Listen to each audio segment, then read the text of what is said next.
AP PCC అధ్యక్షురాలు షర్మిల ఏలూరులో పర్యటిస్తారని AP Congress party working committee president Sunkara Padma తెలిపారు. నూకీబావ కళ్యాణ మండపంలో కాంగ్రెస్ పార్టీ నాయకులతో సమావేశం కానున్నారని అన్నారు. ఏపీలో కాంగ్రెస్ పార్టీ ఇప్పుడిప్పుడే పుంజుకుంటుందని, షర్మిల పార్టీలోకి రావడంతో పార్టీ బలోపేతమవుతుందని సుంకర పద్మ తెలిపారు.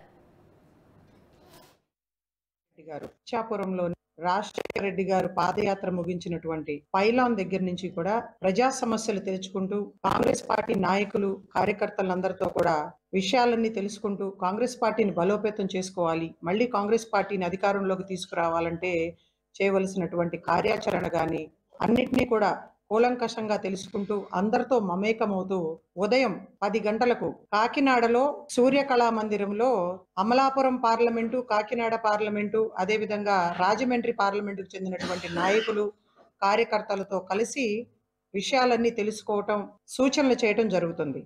ఆ తర్వాత మధ్యాహ్నం 3 గంటలకు ఏలూరులోని ఇక్కడ ఉన్నటువంటి ఏలూరు పార్లమెంటు సంబంధించినటువంటి నాయకులు, అదేవిధంగా నరసాపురం పార్లమెంటుకు చెందినటువంటి నాయకులు కార్యకర్తలందరితో కూడా కలిసి వాళ్ళను ఉద్దేశించి క్యాడర్తో ఒక సమావేశాన్ని ఏర్పాటు చేసుకుంటా ఉన్నాం.